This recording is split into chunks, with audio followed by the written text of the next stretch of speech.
laugh enough? Why do we need to laugh? I think I'm perhaps the typical human being. I'm busy, right? And when you're busy, you're intense. You tend to focus on your project. And you don't, at times, laugh outrageously at a funny joke because you're busy. There is no opportunity to laugh. And if you don't go out in an evening with your friends because you're busy working or busy on your projects, you don't have that opportunity to be exposed to laughter, right? Watch a movie, perhaps that's funny. There's laughter in a movie. So when you see there were a group of women actually, and they're just laughing outrageously, and the tears are running down their eyes, whatever the joke was, right? I remember that once a friend of mine, we were sitting in a very serious lecture in philosophy of the mind, I believe, or maybe ethics, philosophy. But he began to tell me a joke, and the joke was really outrageous. And I told him, stop, because the joke starts to grab you, right? But he won't stop the joke, and it continues, and finally, we have this expression in English, punchline. He tells me the punchline, which is outrageously funny, and I burst into laughter, guffaws, just as the professor was making his most serious point. He makes his most serious point with his finger, and I burst into laughter. And my friend bursts into laughter, and the professor, it's about 200 students, the professor looks up and thinks we're obviously laughing at him like he's a fool. Like we understand his point and he's wrong, or something. Anyhow, we're both expelled. Needless to say, had to go to his office later and explain that it was just nothing to do with his main philosophical point. The main point of his life, and we're laughing at him. Oh my gosh, it was a real mess. So that's what laughter does, right? We need to laugh, Luke, right? Because it's all quite funny anyhow, isn't it? Is it frightening to open the door to you? What is your life essence? There they are. And they're natural, look, is the bizarre part. We are naturally happy. We don't have to look outside for happiness. But I think a lot of people believe that they need something to make them happy, right? Honestly, I believe this. They need a relationship to make them happy, or they need a beautiful house to make them happy, or something external, right? Wherein we all know what the masters tell us, that happiness lies within, right? That's why, look, we don't spend the time. Because to open the door to you is quite frightening, if the truth be told, right? Because if you look down into you, it's an endless pit of development, truly. I mean, the great Buddhist masters, Hindu masters, Christians for that, Jews, anyone who's a scholar of the self, relative to their aspect of God, is spending a lifetime opening that door, right? And the profundity of their thought takes you aback, doesn't it? Right? So that's why. And I also look as an aside here. I also feel that people are caught up in this concept of death. They have existence, and they can't really figure out what that is, but they realize that it's finite. It's going to end. Well, what's the old? Someone said to me the other day, before you were born, you weren't worried about being alive, and after you're dead, you're not going to worry about being alive either. So why not enjoy the wonderful existence, the bugs, the bees, the birds, social intercourse, the people you love, the scents, the smells, the food. I mean, it just runs on, look, Yeah. You got to. Yeah, I think true. Realistically, you must. It's a crude expression, but you must grow up, right, and realize that you are this wonderful life essence. But it's not free. You are not free. You got to work at you, Luke. If you don't open your heart, or if you don't work on or if you don't polish your diamond, to the analogy I said before, you don't. Simple. How do you access the portal to your true happiness? Do each of us have a life mission? How do you discover it? Well, look, first and foremostly, money is a good thing, And beautiful things are beautiful things. And I think all of us experience beautiful things, right? And they're not bad, realistically. I mean, you'd be foolish to deny an excellent dinner in a very expensive restaurant, wearing a beautiful suit, going outside, getting in your Porsche, your Mercedes-Benz, whatever you actually have purchased in the last while through your hard efforts. Those are really wonderful things. But those can all be taken away, is the point, Luke. Right? If we go back to Dr. Frankl, Man's Search for Meaning, I mean, I was very touched by that book because I've been in Auschwitz-Birkenau 3 times, right?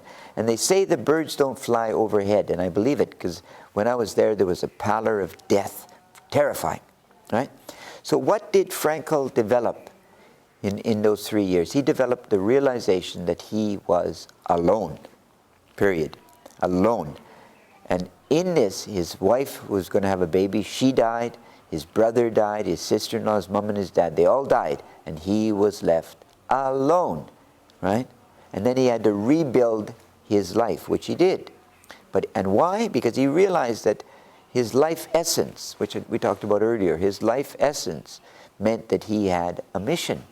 And that mission was to give us his book, basically, Man's Search for Meaning, right? And his ontology, his belief in his philosophy, like logotherapy, right? And I guess in a sense, when you discover yourself, you're safe, Luke. Why are so many, I mean, I always wonder why so many old people suffer when they're going to die. And they're telling you stories, and I wish I could have, would have, should have done this, and et cetera, all so foolish, Luke. And obviously, they've not had a talk with themselves. How you do this? Look, actually, it's relatively simple. You get out in nature, and somehow, if you're sensitive at all, on a beach in the pounding rain, walking, you realize that you are alone in this great cosmos, right? And you've been given the gift of life, not to acquire material things, right? Someone said to me the other day, I want to do good works, one of my students, I want to do good works so I can leave a great legacy. Look, nobody cares. Let's get this correct. Nobody cares, period. You're part of history instantly when you're dead. You do a good job, history will look after you, right? The world looks after your memory. It's not about your ego. Your ego is expunged, right? And so if you believe somehow in this capitalistic madness, then you acquire things and you leave this great legacy.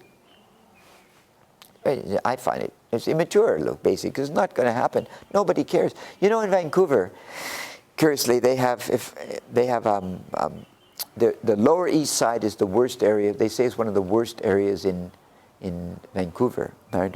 And one of the worst areas in the country for poverty, right? There's drug addicts and alcoholics. And in all of this, there's an enormous library given by Carnegie, right? So Carnegie's given this library in what used to be the best area of Vancouver.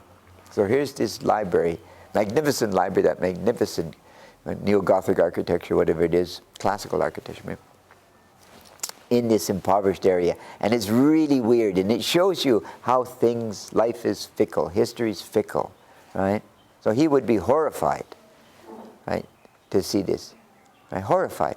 It was I think he was the richest man on earth at one point, you know, with his enterprises. I think he sold his company for $250 million, which is worth virtually trillions of dollars today, something like this, you know, so, If you don't open the door, Luke, you don't, right? You don't. You suffer, I believe. If you don't spend the time in life to expose it, what eventually happens? It is. I've been overwhelmed with sadness in my life, you know. And then I think you have to realize a number of things. Unless you have a chemical imbalance, Luke, and there are medications for this now, as we know. But if you're just the normal human being and you're feeling a terrible situation has occurred, there's an old statement, an old aphorism that we know about in English. You probably have it in Mandarin as well. This time shall pass. Nothing will remain the same. It'll either go up and be better, or it could get far worse. I mean, in a bad situation, this might not be the end, right? It might get worse, but for sure, it will change. And also, I think if you're in a horribly bad situation, whatever it is, you realize that you have control. I was reading about a man the other day. Actually, I watched him on NPR, and he'd been in solitary confinement for 43 years. Longest serving in the United States. Total injustice in Louisiana prison. And yet, there he was speaking to us, giving us a lesson on... Now, I asked myself, what would it be like?